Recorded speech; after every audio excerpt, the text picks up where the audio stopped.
By the time Greer Larkin asked me if I thought the bridge ahead would still be there, the rain had already turned the windshield into something useless. It came down in hard, silver sheets, the kind of storm that made headlights look weak and every road sign appear 2 seconds later than it should.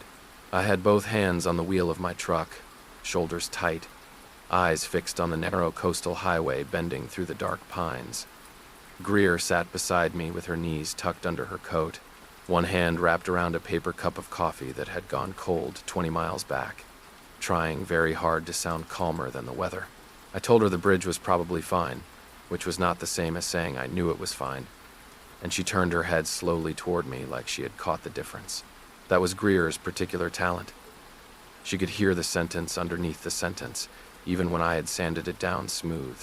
We had been best friends for 8 years, long enough for her to know when I was joking to keep her from worrying, and when I was being practical, because practical was the only language I trusted when the wrong feelings started getting too loud. She had called me that morning with wedding panic in her voice and too much brightness around the edges. Her sister Blythe's wedding weekend was happening at a renovated inn 3 hours north. Her original +1 had canceled with a voice message full of excuses, and the storm warning had gone from inconvenient to dramatic. I had told her I would drive before she finished pretending she was only asking whether I thought the roads were safe. Greer had tried to object, of course. She said I had work, and I reminded her that cabinet doors could wait while best friends with family emergencies generally could not. She said she did not want me trapped in wedding chaos, and I said wedding chaos sounded more appealing than sanding walnut drawer fronts alone until midnight. She said she could drive herself, and I told her she drove like someone who believed lane markings were emotional suggestions. That made her laugh, and I heard the relief under it, which was the part I pretended not to notice because noticing Greer too carefully had been a dangerous hobby of mine for years. The truth was, I did not mind being useful to her. Useful was clean. Useful had edges. Useful let me show up with jumper cables, spare keys, repaired shelves, emergency rides, and careful jokes, all without saying the thing that would have made the air between us impossible to breathe.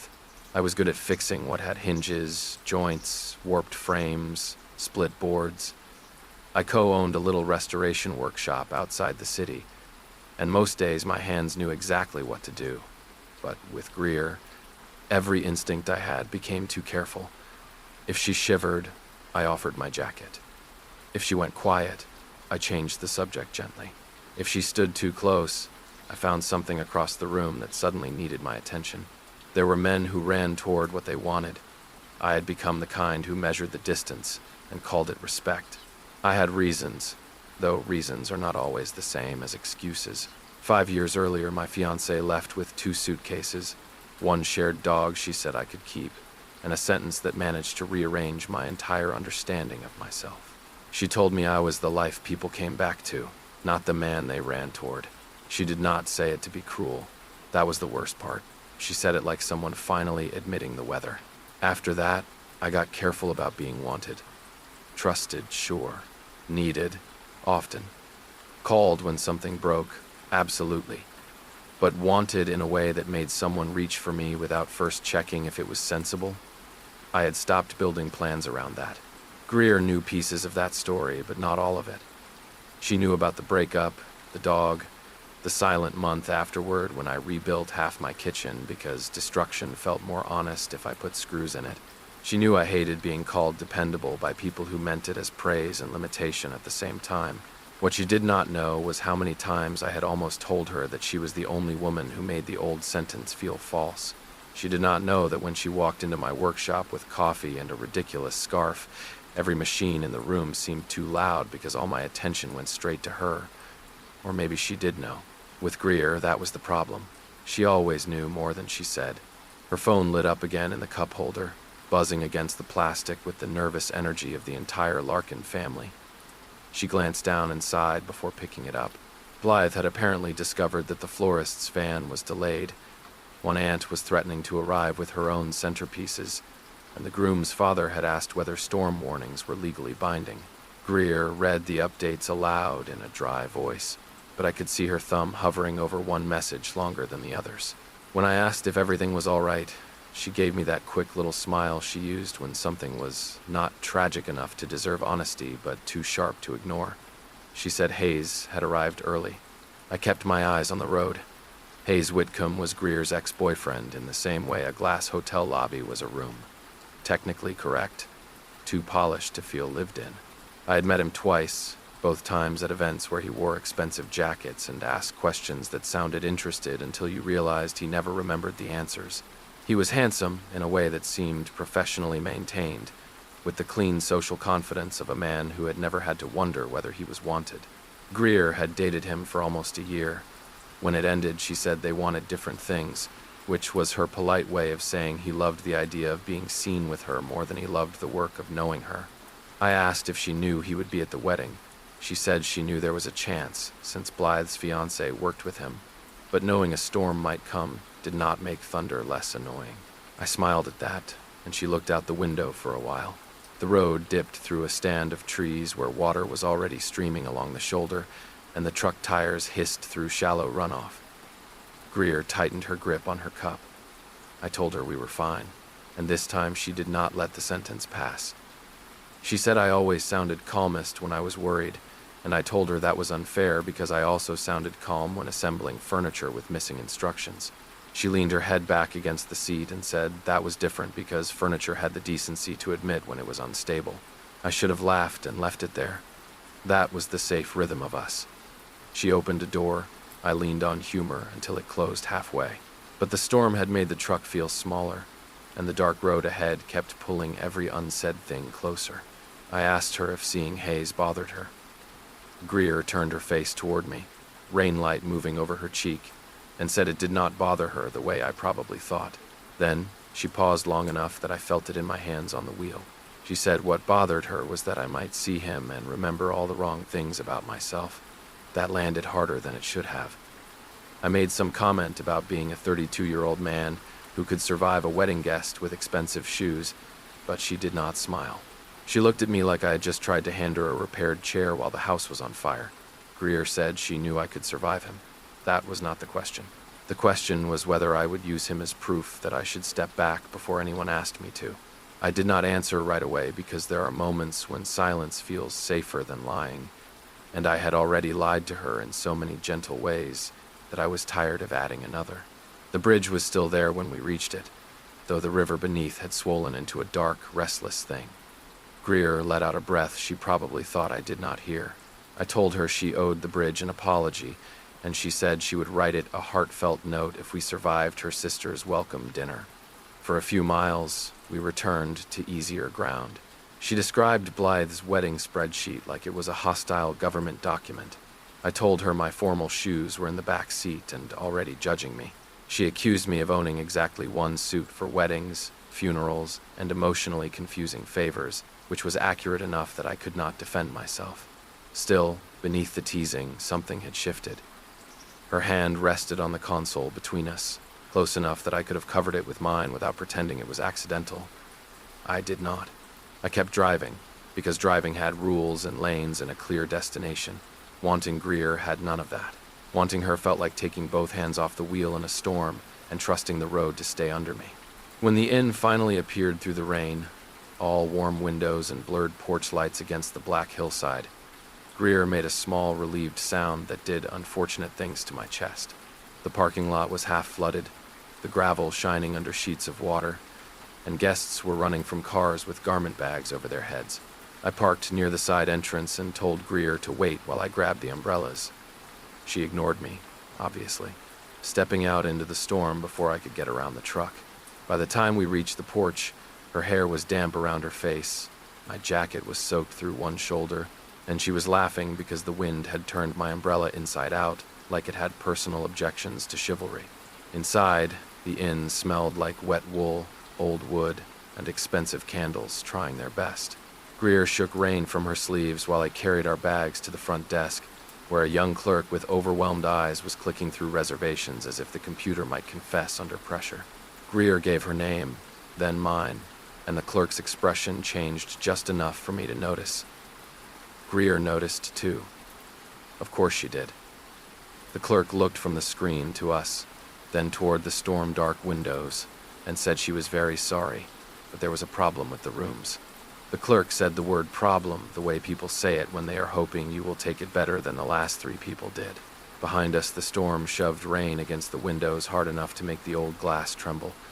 Greer stood beside me with wet hair curling near her jaw, her overnight bag sliding off one shoulder, and that calm, public smile on her face that meant she was 2 seconds from managing everyone else's feelings before her own. I knew that smile. I had seen her use it with difficult clients, crying cousins, drunk strangers at parties, and once with a waiter who had spilled red wine down the front of her dress and looked more devastated than she did. It was the smile she wore when she had decided her own inconvenience could wait. The clerk explained that part of the second floor had taken water through the old windows before maintenance could get tarps up, which meant 4 rooms were suddenly unusable. The inn was full because of the wedding. The storm had closed the back road, and the few guests who had not arrived yet were apparently now unable to reach the property at all. She kept apologizing between sentences, as if apologizing could produce walls, doors, and extra beds. Greer listened without interrupting, and I watched the exact moment she understood before I did. Her eyes flicked to me, then back to the clerk, and her mouth pressed into a line that would have been funny under almost any other circumstances. I asked what room they did have, because that was what I did when panic tried to enter the room. I gave it a task. The clerk looked relieved that someone had asked a practical question, then said they had 1 room left under Greer's name. 1 room, not 2. I could feel Greer go still beside me. I asked about a rollaway, and the clerk winced before saying every rollaway had already been taken by the groom's cousins, who had apparently arrived as a group and multiplied. I asked about the lobby, the library, even a storage room, because at that point, pride had turned into inventory management. The clerk said the lobby fireplace area had already been claimed by 2 stranded guests and 1 extremely anxious flower girl's grandmother.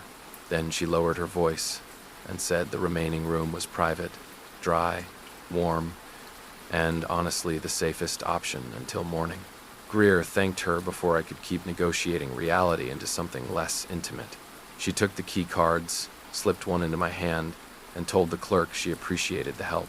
Her fingers brushed mine when she did it, cold from rain, steady enough to accuse me of being the only nervous person in the lobby. I followed her toward the stairs with both bags because carrying things was easier than speaking. Around us, the inn had that strange storm night energy, half romance and half emergency shelter. Wedding guests moved in damp clusters through the hallway. Someone laughed too loudly near the bar. Somewhere, a child was crying because her shoes were wet. Greer walked ahead of me, and every few steps she glanced back as if checking whether I had already decided to sleep in the truck. The room was at the end of the west hallway, tucked under the slanted roof where the storm sounded louder. Greer opened the door, stepped inside, and then stopped so abruptly I nearly walked into her. The room was warm, yes. Dry, yes. Beautiful, annoyingly, yes. Old wood beams crossed the low ceiling, and amber lamps lit a small writing desk, a narrow wardrobe, and rain-streaked windows overlooking black trees whipping in the wind. In the center of the room sat one queen bed with a white quilt folded smooth across it. 2 pillows placed side by side like the inn had a sense of humor and no mercy. No couch, no armchair large enough to insult. Just one small upholstered bench at the foot of the bed, clearly designed for tying shoes, not preserving friendships. Greer walked in slowly and set her bag on the floor. She did not make a joke right away, which was how I knew the room had landed between us harder than she wanted to admit.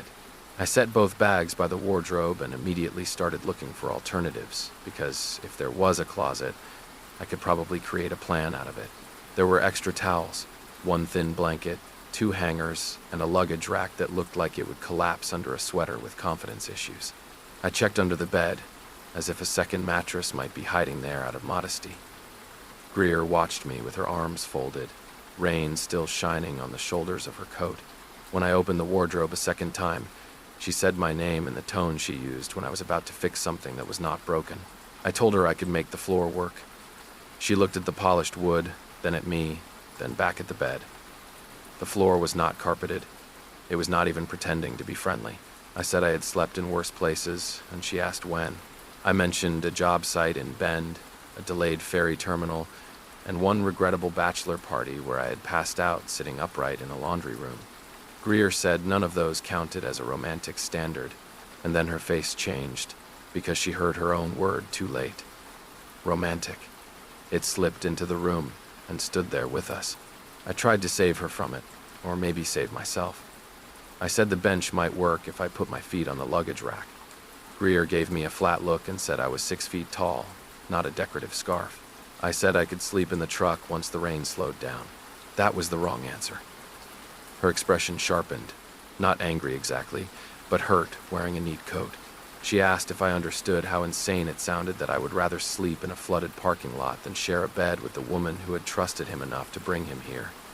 She did not say me. She said him, like she needed a little distance from the sentence, or she might say too much. I told her I was trying not to make her uncomfortable. That should have been a good sentence.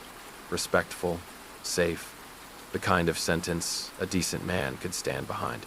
Greer laughed once, but there was no humor in it. She pulled off her damp coat, laid it over the bench, and stood there in a dark green dress that looked too soft for the weather and too dangerous for my self-control. I looked away quickly, and she noticed that too. Of course she did. She said I kept doing that, kept acting like wanting something automatically made me untrustworthy. I told her that was not what I was doing, but my voice had already betrayed me. The storm cracked open above the inn with a roll of thunder so deep the windows buzzed in their frames. For half a second the lights flickered, and the room jumped between gold and shadow. Greer did not move. She stood between me and the bed, not blocking me exactly, just refusing to let me turn the whole night into a construction problem. When the lamp steadied, she took one step closer and asked why I was always so determined to suffer politely around her. I tried to joke that polite suffering was one of my more marketable traits, but she did not take the bait. Her eyes were on mine, clear and tired and braver than I deserved. I said her name because I had no defense ready that did not sound like fear. Greer's mouth softened, but she did not let me off. She said she was not asking me to leap across some impossible line. She was asking me to stop pretending the line did not exist when we had both been standing on either side of it for years. My chest tightened. I wanted to tell her that she was wrong, that I was only being careful, that a bed in a storm was not a confession. But the rain was hitting the roof. Her dress was drying in the warm lamplight, and my heart was behaving like a witness under oath. I reached for the thin closet blanket because apparently I was committed to humiliating myself through bedding. Greer caught my wrist before I could unfold it. Her hand was still cool, but her grip was certain. I looked down at her fingers around me, then back at her face. She did not smile. She did not tease. In a voice quieter than the rain, but sharper than anything else in the room, she asked, "Are you still afraid of me?" For a moment, I could not answer. Not because I did not understand the question, because I understood it too well. I was not afraid of Greer the way a man fears danger. I was afraid of how badly I wanted to stop being careful. I was afraid of waking up tomorrow and seeing regret where trust had been. I was afraid she would discover that the thing she thought was love was only weather, wedding stress, and the comfort of someone familiar standing close when the lights flickered. All of that rose in me at once, messy and wordless, and I opened my mouth without knowing which truth would come out first. Before I could say anything, a knock landed on the door. Greer's hand fell from my wrist. We both turned. The hallway outside was quiet except for rain and distant voices from downstairs. Then the knock came again, softer this time, followed by a smooth male voice calling her name like he had every right to stand outside our room in the middle of a storm. Hayes Whitcomb said he just wanted to make sure she was settled, and Greer closed her eyes for 1 second while I stood there beside the one bed, still holding the blanket I had been using as an excuse. There are men who knock like they are asking permission, and there are men who knock like the room is already half theirs. Hayes Whitcomb managed the second kind without sounding rude, which somehow made it worse. Greer stayed still for one breath, her eyes closed, her hand no longer around my wrist, but the warmth of it still there like a mark. I stood beside the bed with the thin closet blanket in my hands, feeling exactly as ridiculous as I looked. The storm rattled the window behind us, and Hayes called her name again, softer this time, adding that Blythe had sent him to check whether she needed anything. That was the kind of sentence men like Hayes used because it came polished with an alibi. Greer opened the door only halfway. I could see Hayes over her shoulder, dry in a navy sweater, hair perfectly arranged, despite the weather, one hand tucked into his pocket as if he had been photographed, arriving at concern. His eyes moved from Greer to me, then to the bed, then to the blanket in my hands. It took less than a second, but I felt every part of it. He smiled, not wide enough to be insulting, just enough to suggest he had understood the scene in the simplest possible way and found it charming. He said he was glad we had made it safely, and then he looked at me again and said it was good Greer had someone reliable for nights like this. Reliable. There it was. A word that had followed me around most of my adult life wearing different shirts. In a workshop, it meant clients trusted me not to ruin original woodwork. In a family emergency, it meant people knew I would show up with tools, blankets, or a working car. In Hayes's mouth, standing outside a room with one bed, it sounded like a category just below desirable. I gave him the kind of nod men give each other when neither wants to start trouble in front of a woman they both know too well. Greer heard it, though. She heard the insult tucked neatly inside the compliment. She said Wells was not her roadside assistance, and Hayes lifted both hands slightly, still smiling, saying he had not meant it that way. Of course he had not. Men like him rarely meant anything the way it landed. That was how they stayed clean. Greer did not raise her voice. She only told him that I was there because she had asked me to be there, and because I chose to come. The word chose struck the room strangely. I looked at her profile, the damp curls near her cheek, the stubborn set of her jaw, and for one humiliating second I wanted to step into that sentence and live there. Instead, I stood behind her like a man waiting to be excused. Hayes glanced past her again and said he hoped the room situation was not too awkward. Greer answered that we were adults and would survive a queen bed without filing a formal complaint. He laughed lightly, but his eyes stayed on me, measuring whether I would laugh too. I did, barely, because habit is a coward with good manners. Greer noticed that as well. Hayes said the welcome gathering was still happening downstairs in the dining room, though with half the guests trapped by washed-out roads, it would be smaller than planned. He added that Blythe wanted Greer there soon, then stepped back with a final smooth smile and told her he would save her a seat if she wanted one. After Greer closed the door, the room felt worse than before. Not because Hayes had done anything dramatic. Dramatic would have been easier. He had only placed a mirror in front of an old bruise and waited for me to look. Greer turned around slowly, and I could tell she was deciding whether to be gentle or direct. With me, she usually tried gentle first. Tonight, the storm had apparently worn down her patience. She asked why I let him do that, and I pretended not to understand because sometimes a man will choose stupidity when honesty looks too expensive. She walked over and took the blanket from my hands, then folded it once and set it on the bench like she was removing a weapon from the scene. She said Hayes had a talent for making people feel like side characters in their own lives, and she had spent almost a year getting tired in beautiful restaurants because of it. Then she looked at me and said she would not stand there while he reduced me to the dependable friend with a truck. I told her I did not care what Hayes thought. Greer's expression softened in a way that made the lie feel even smaller. She said maybe I did not care what he thought, but I definitely cared whether he was right. I wanted to deny it. I wanted to be larger than that, or at least less obvious. But the room still held the echo of my ex-fiancé's old sentence, the one about being the life people came back to, not the man they ran toward. Hayes had not known that sentence, but somehow he had found the same door and knocked. I told Greer it was not her job to defend me. She said that was true, then stepped closer and added that it was also not my job to make myself smaller so everyone else felt less complicated. That was the thing about Greer. She never let me hide inside virtue for long. We went downstairs because staying in the room would have meant answering questions neither of us was ready to ask again. The dining room had been rearranged for the welcome gathering, all candlelit tables, storm-soaked windows, and flowers that looked too expensive to be stranded in bad weather. Half the chairs were empty, and everyone was pretending not to notice. Blythe Larkin swept across the room in a cream sweater dress, hugged Greer like she had survived a shipwreck, then hugged me too, because Blythe had never believed in emotional distance when physical contact was available. She thanked me for getting her sister there and said she knew Greer was safe with me. I smiled because it was kind. I also hated that safe kept finding me like a dog that knew my address. Greer sat beside me at one of the long tables instead of taking the open chair Hayes had clearly left near him. That small choice should not have affected me as much as it did. Her knee brushed mine under the table when she settled in, and she did not move it away. Around us, family members asked road questions, wedding questions, storm questions. Someone joked that Greer and I had finally chosen an extreme method of announcing ourselves as a couple. I expected Greer to laugh it off. For 8 years, that had been our dance, someone assumed. One of us corrected. The other pretended not to feel the correction. But this time, Greer only lifted her glass and said they should all be grateful we were too tired to make an announcement dramatic. The table erupted in laughter, and I smiled because that was what the moment required. But my pulse had started doing something unhelpful. Hayes watched from 2 seats away, his expression polite and unreadable.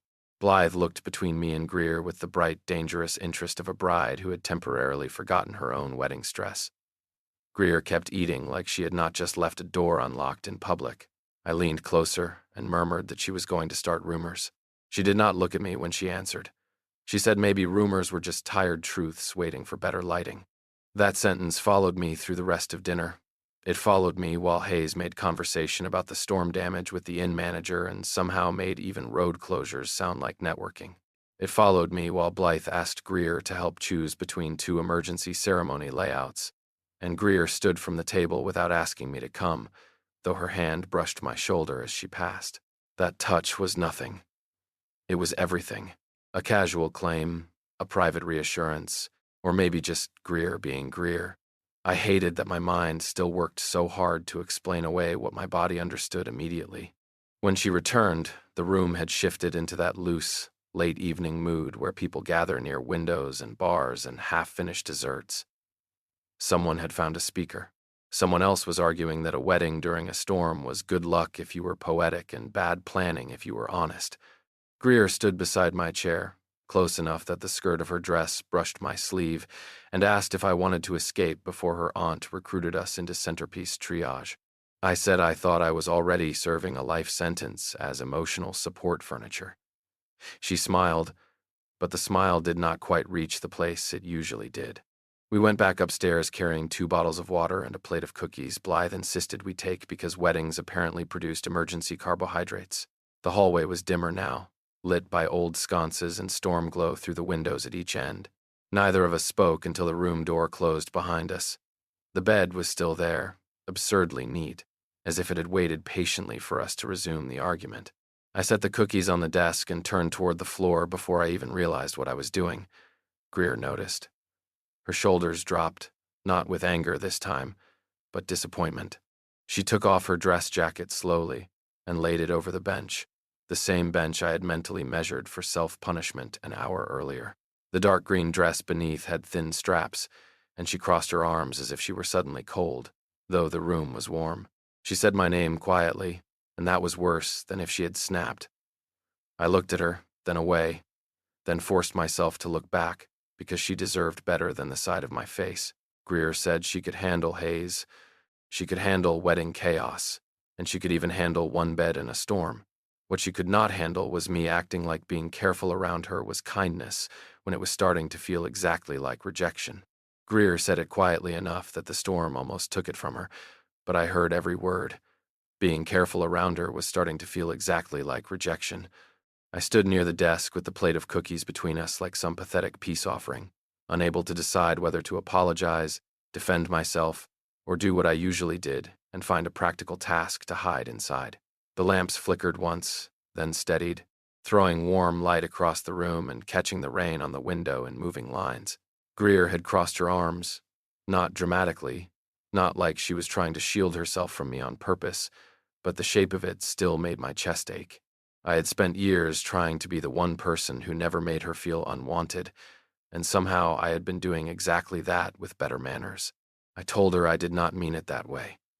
Even as I said it, I knew how useless it sounded. People hurt each other all the time with things they never meant. Greer let out a small breath and looked toward the bed instead of at me. She said that was the problem with me, that I kept thinking intention erased impact if the intention was honorable enough. Then she looked back, and there was no cruelty in her face, only exhaustion. She said every time I chose the floor, the chair, the truck, the long way around, it did not feel like I was protecting her. It felt like I was making sure she never had the chance to choose me and be believed. Thunder rolled over the inn, closer this time, and the lights cut out so suddenly the room seemed to inhale. Greer made a small, startled sound, not fear exactly, just surprise, and my body moved before my mind did. I crossed to her in the dark, my hand finding her elbow, my other hand bracing lightly near her shoulder without pulling her to me. The emergency lights clicked on a few seconds later, dim red along the baseboards, turning the room into something hushed and unreal. We were standing closer now, too close for friendship, not close enough for honesty. Greer looked down at where my hand still rested against her arm, and I let go because that was my oldest reflex. Her face changed when I did. She said, "See?" Just one word, but it hit harder than if she had given a speech. I rubbed a hand over my mouth and stepped back, not all the way, just enough to keep breathing. Downstairs, we could hear muffled voices rising as people reacted to the outage, then the low thump of someone moving through the hallway with a flashlight. The inn still had heat, but the storm pressed so hard against the walls that the room seemed colder anyway. I told Greer I was not rejecting her, and she asked me what I would call it if she kept reaching and I kept making a bed on the floor. I hated that I did not have an answer good enough for either of us, so I gave her the ugly one. I told her I was not afraid of being near her. I was not afraid of the bed, or the storm, or even the fact that I wanted her so badly I had to focus on furniture just to keep from staring. Her eyes widened slightly at that, but she did not interrupt. I kept going because if I stopped, courage would leak out of me and become another apology. I told her I was afraid she would wake up after the storm, after the wedding panic, after Hayes and the family pressure and the room mix-up, and realize she had only reached for me because I was there. Because I was familiar. Because I was the man who always showed up when someone needed safe hands. Greer was silent for a moment. The red emergency light softened the edges of her face, making her look both tired and furious in the most beautiful way I had ever seen. She asked if I really thought so little of her that I believed she could confuse convenience with love. I said no too quickly, and she stepped closer before I could retreat again.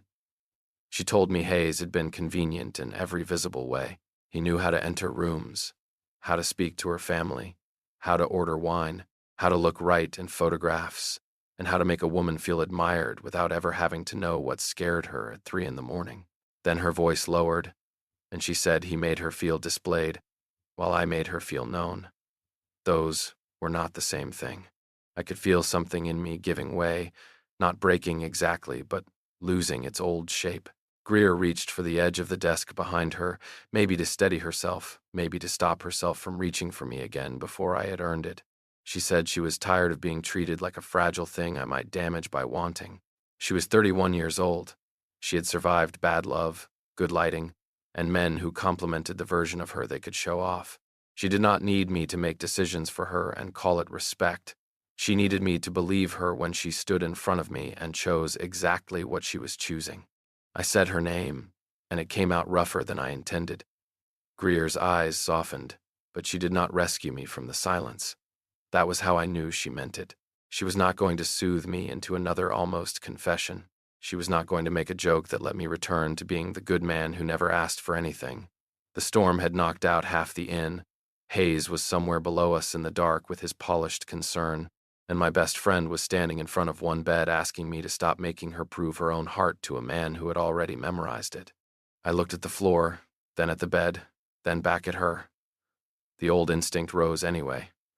I told her we could still set a boundary, and she said yes immediately, with a kind of relief that surprised me. She was not asking me to become reckless. That was another lie I'd used against myself. Greer wanted honesty, not performance. She said we could share the bed, stay on our own sides, keep the world from turning into a bad decision just because the weather was dramatic. Then she added, softer, that if I chose the floor after everything she had said, I needed to stop pretending it was for her. That was the sentence that finally moved me. I took the thin blanket from the bench and put it back in the wardrobe where it belonged. Greer watched the whole thing, her expression unreadable until I closed the wardrobe door. Then she exhaled. It was such a small sound, but it felt like forgiveness and warning at once. We moved around the room with strange politeness after that, both of us suddenly aware of every ordinary action. She found pajamas in her bag and changed in the bathroom while I stood by the window, listening to rain and trying not to imagine the life on the other side of the next 5 minutes. When she came out wearing soft gray pants and an old oversized sweatshirt, her hair loose around her shoulders, I had to turn away under the excuse of checking my phone for storm alerts. There were no alerts important enough to save me. The bed was not large enough to make this easy. We turned down the quilt like two people handling evidence. Greer climbed in first and took the side near the window. I switched off the useless lamp, though the emergency lights still glowed faintly along the floor, then got in on the other side with the careful movements of a man disarming a bomb. For several seconds, neither of us spoke. Rain battered the roof. Somewhere in the hall, someone laughed nervously, then a door closed. The space between Greer and me was no more than a foot, but it felt like a country neither of us had permission to cross. Then Greer reached under the quilt and found my hand. She did not lace our fingers at first. She simply placed her palm against mine, warm now, deliberate. I stared at the ceiling, because looking at her would have undone me. She said she was not asking for a promise I could not keep by morning. She was asking me to stop treating her feelings like weather, something temporary that would pass if I waited long enough. I turned my hand then, slowly, and threaded my fingers through hers. Her grip tightened at once, like she had been bracing for me not to. I told her I was trying, and she said she knew. Then, after a quiet beat, she told me trying could not keep being another word for hiding. I did not sleep for a long time. Greer's breathing gradually softened beside me, her hand still in mine even after her body relaxed into the mattress. The storm kept dragging branches against the windows, and the emergency light painted the room in a low red hush. I should have felt trapped. Instead, I felt the terrifying relief of having nowhere left to run inside myself. At some point, my phone buzzed on the nightstand, brightening the room for a second. I looked over before I meant to and saw Hayes's name on the screen, along with enough of his message to understand the shape of it. He was asking Greer if she was really choosing the carpenter. Greer slept on, trusting my hand in the dark, while that one word sat in my chest like a match waiting for air. By morning, the storm had turned the inn into an island with better lighting. The power had come back in pieces sometime before dawn, enough for the hallway sconces to glow and the kitchen to produce coffee, but the roads were still flooded in both directions. The ceremony schedule had been pushed back, then shortened, then reinvented by Blythe with the ferocious optimism of a woman who refused to let weather bully her marriage. I had slept maybe 2 hours, if holding Greer's hand in the dark while staring at the ceiling counted as sleep. When she woke, her fingers were still folded through mine, and for a few seconds neither of us moved, as if the smallest shift might make one of us pretend the night had been less honest than it was. Greer turned her head on the pillow and looked at me with sleep-soft eyes that made the room feel more dangerous than it had in the dark. I expected awkwardness. I had prepared for it the way a man prepares for bad news, quietly and too early. Instead, she squeezed my hand once and asked if I had slept at all. I told her I had done some resting-adjacent activities, and she smiled, tired but real. Then her gaze dropped to our hands, and the smile thinned because she remembered everything, not with regret, with the careful awareness of someone waiting to see whether I would retreat now that daylight had arrived. I did not let go. That was the first brave thing I did that morning. Embarrassingly small, and still somehow difficult. I told her there had been a message from Hayes while she was asleep, and I watched her face change before I explained. Not fear, not guilt, more like irritation sharpening into exhaustion. I said I had only seen the preview, enough to know he had asked if she was really choosing the carpenter. The words sounded even worse out loud. Greer closed her eyes and breathed through her nose, then said Hayes had always known how to make an insult wear a pressed shirt. I tried to joke that at least he had correctly identified my trade, but she did not laugh this time. She sat up, piling the quilt around her shoulders, and told me I did not have to carry his sentence around for him. I said I knew, though we both knew I did not know it in the way that mattered yet. Greer looked at me for a long moment, hair messy, face bare, nothing polished or performative about her. She said she had not answered Hayes because there was nothing to explain to a man committed to misunderstanding her. Then she added that the only person she cared about understanding her was lying beside her, still acting like one cruel little word from another man could outrank 8 years of her choosing him in every way she knew how. I wanted to reach for her. I wanted to apologize again. Instead, I only said her name, because I had not yet learned how to say yes without making it sound like fear. Breakfast was served downstairs in the dining room under the official description of a casual family gathering, which meant everyone was tense, overdressed, and pretending a delayed wedding was charming. The windows showed nothing but gray rain and the restless tops of trees. People moved around with coffee cups, half-steamed shirts, and damp optimism. Blythe stood near the fireplace with a clipboard in one hand and a pastry in the other, announcing that love was stronger than weather, but not stronger than county road closures, so the ceremony would now happen indoors after lunch with whoever had managed to arrive. Everyone laughed because Blythe made it impossible not to, and Greer touched her sister's shoulder as she passed with the tenderness of someone who knew when performance was holding a person together. Hayes found us near the coffee urn. Of course he did.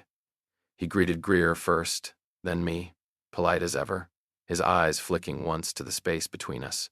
Greer was standing close enough that our sleeves brushed. I had not done that accidentally. I had chosen not to move away, which was still not the same as taking her hand, but for me it counted as a door opening. Hayes asked how we had slept, and I felt Greer stiffen beside me. The question could have been harmless from another man. From him, it arrived with a clean little blade under it. Greer said we slept fine, and I heard the warning in her voice. Hayes lifted his coffee and said he only hoped the storm had not forced anyone into decisions they might reconsider once the roads cleared. He said it mildly, almost kindly, like a friend expressing concern.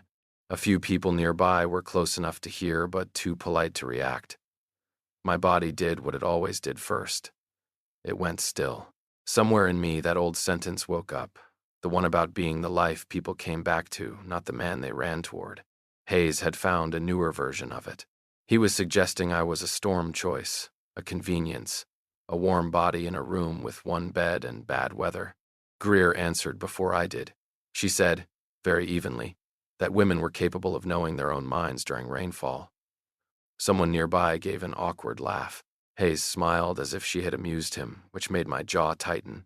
He said he knew that, of course, but she had always had a generous heart, and sometimes comfort looked like love when people were under pressure. That was the moment Greer's face changed, not because he had embarrassed her, because he had made the mistake of treating her choice like something that needed his translation. I could feel her getting ready to cut him down, and part of me wanted to let her.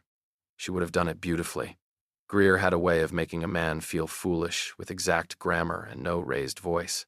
But across the room, Blythe called for everyone's attention before Greer could speak. She wanted a quick pre-ceremony toast since the day had already gone sideways, and apparently sideways days needed more witnesses.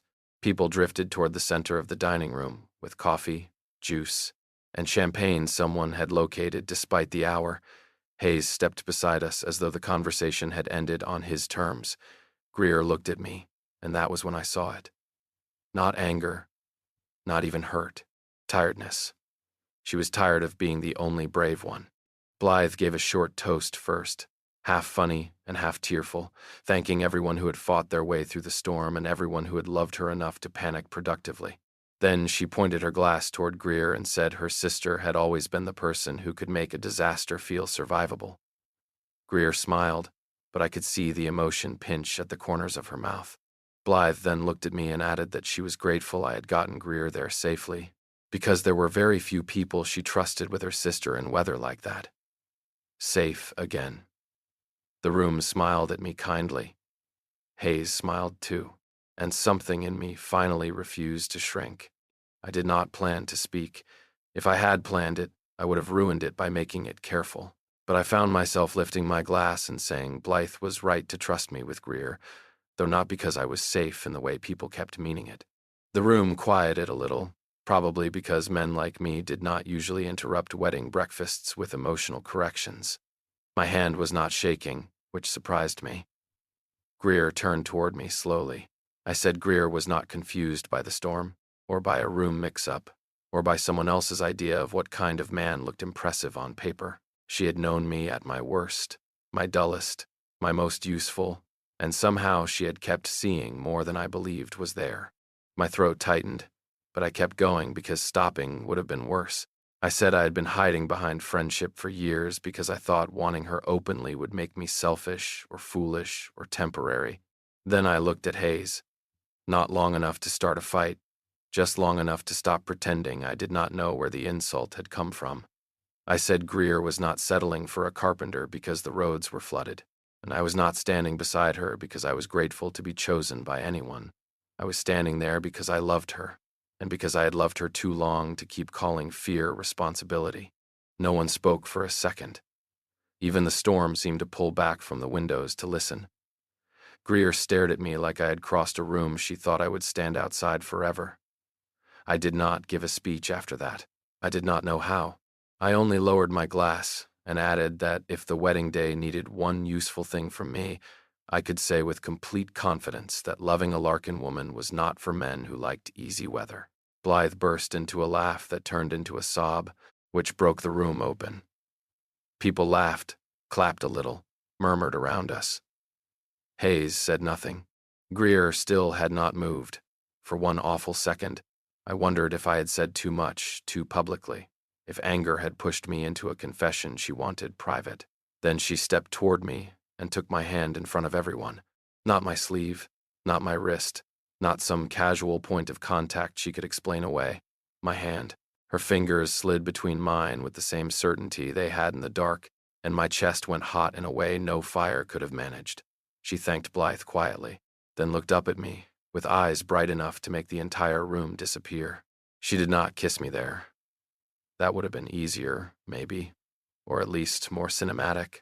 Instead, Greer led me out of the dining room, past the old portraits and the dripping coats near the entrance, into the storm-dim hallway where the noise of everyone else softened behind us. She stopped near the window at the end, rain running down the glass in crooked silver lines. She turned to face me, still holding my hand, and her voice was quiet when she asked if I had meant all of it. Greer's question hung between us with the rain behind it, softer than the storm and somehow louder than anything I had said downstairs.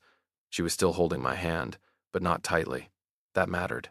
She was giving me enough room to lie if I wanted to, enough room to make my confession into something brave-looking and temporary, something I could blame on Hayes, the wedding, the flooded roads, the strange pressure of a room full of people watching me stand up straighter than usual.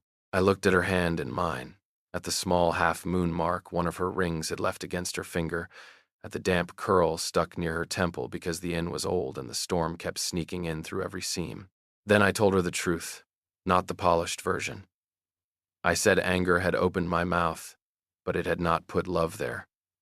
Love had been there long before the storm. Greer swallowed, and the brightness in her eyes shifted into something more fragile. I said Hayes had made me furious because he had said the thing I was already afraid of, and I hated that a part of me had believed it quickly. I hated that she could spend years choosing me in every quiet way a person could choose someone, and I could still let one man with perfect hair and a cruel sentence make me wonder if I had misunderstood her. Greer did not interrupt. She only watched me with that steady patience that had always undone me, except this time I did not use it as a reason to hide. I told her I was sorry for making her brave enough for both of us, and that I was done turning my fear into something that looked like respect. She looked down for a second, and when she laughed, it was barely a laugh at all. It was relief, with a cracked edge.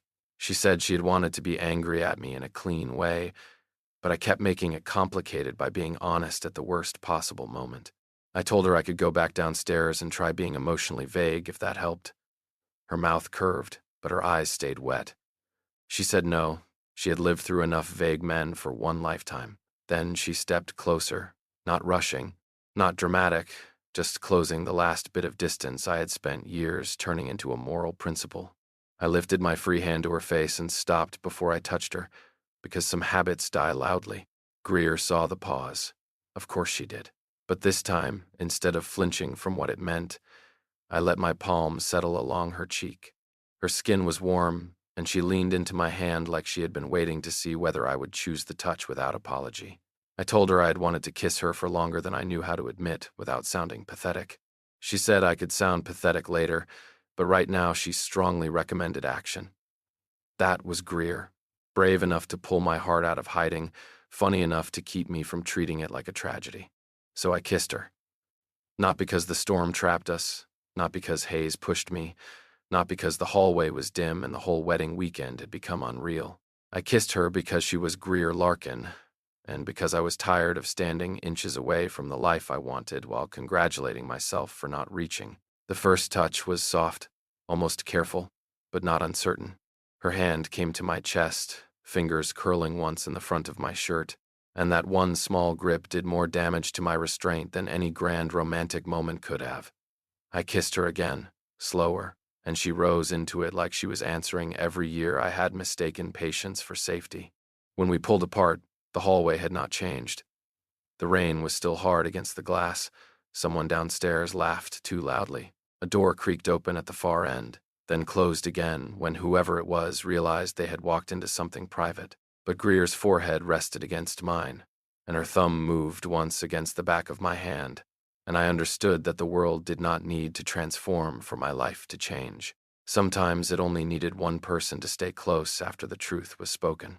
Greer asked if I was all right, which made me laugh under my breath because I had just kissed the woman I loved in the middle of her sister's half-flooded wedding weekend, and apparently she was still checking on me.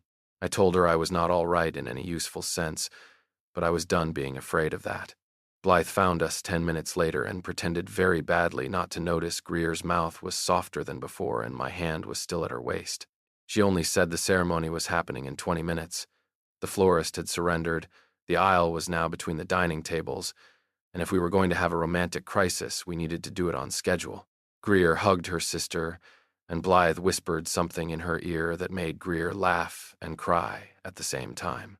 I stood there, feeling awkward and grateful, until Blythe pointed at me and said she approved, but if I hurt her sister, she knew several emotionally unstable cousins with access to cutlery. I told her that seemed fair. Greer slipped her hand into mine again like it was the most natural thing in the world. The wedding was not perfect. Half the guests were missing, the flowers were wrong, one groomsman joined by video call from a gas station parking lot, and the storm kept shaking rain down the old chimney, so the fireplace hissed now and then like it had opinions. But when Blythe walked between the tables toward the man waiting for her, none of that mattered much. Greer stood beside me near the back, close enough that our shoulders touched. At one point during the vows, her fingers found mine without looking, and this time I did not wonder whether anyone saw. I hoped they did. Not because I needed an audience, but because I was tired of treating the truth like something that only counted in dark rooms. Hayes kept his distance after that. He spoke to Greer once near the coffee table, low and polite, and I watched from across the room without moving in like a guard dog. That was another kind of trust I had to learn. Greer could handle him, and she did. She listened, said something calm that made his expression tighten, then came back to me and took the drink from my hand as if returning to me had never been in question. When I asked if everything was okay, she said he had wished us luck in the tone of a man who hoped luck would fail. Then she smiled and added that fortunately, she had never trusted men who underestimated carpenters. I told her cabinet makers were technically more precise, and she said she was looking forward to being corrected for years. By evening, the storm finally began to loosen. The rain softened from violence into persistence, and the inn settled into tired celebration. People danced between tables because the planned ballroom had a leak near the windows. Blythe danced barefoot. Her new husband cried twice and blamed allergies. Greer and I danced once, slowly, not because the music demanded it, but because she took my hand and I no longer needed to be dragged across the line. She rested her cheek near my shoulder, and I held her with one hand at her back, the other around hers, feeling the ordinary weight of her against me like something sacred without trying to make it poetic. She said I was quieter now, and I told her I was concentrating. When she asked on what, I said not running. She pulled back just enough to look at me and said she was proud of me, but if I made that sound noble, she would step on my foot. That night, we returned to the room with the one bed. Nothing about it looked as threatening as it had before. The quilt was still white, the bench still useless, the windows still streaked with rain, but the room had lost its accusation. Greer stood near the bed and looked at me with a small, tired smile. She asked if I needed to inspect the floor one last time for emotional closure. I told her the floor and I had decided to see other people. She laughed, and the sound moved through me so warmly I had to look away for a second. Not to escape this time, just to survive the size of it. We got ready for bed with a new kind of shyness, softer than the night before. When I climbed under the quilt, I did not leave a careful country of space between us. I opened my arm, and Greer came to me like she had known I would. Her head settled against my chest, her hand resting over my heart. And for a while we listened to the last of the storm work itself tired outside. After a few quiet minutes, she tipped her face up and asked, almost teasing, but not quite, if I was still afraid of her. I thought about giving her a joke. I had several available, but some questions deserve the dignity of being answered plainly. I kissed her forehead, then her mouth, and told her no. I was afraid of losing time, and that was different. In the morning, the roads would clear. We would drive back to separate apartments, real schedules, unfinished work, and people who would have opinions. Hayes would become a story Greer told with one eyebrow raised. Blythe would demand details and pretend she was not the reason half of this happened. I would still be a man who overthought, who fixed cabinet hinges when feelings scared him, who sometimes needed reminding that being steady did not make him unwanted. But Greer would be there, not as a storm decision, not as a wedding weekend accident, and not as proof that I had finally healed into someone worthy. She would be there because she chose me, and because I finally believed her enough to choose her back. So tell me, if the person you loved kept calling their fear respect, would you wait for them to be brave, or would you ask the question Greer asked? Share your thoughts in the comments, because I think more people than we admit have stood beside someone they loved, wondering if silence was protection or just another way to run.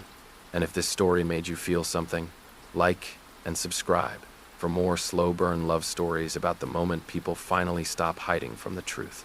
For once, I was not the safe place someone returned to. I was the man she reached for, and I stayed.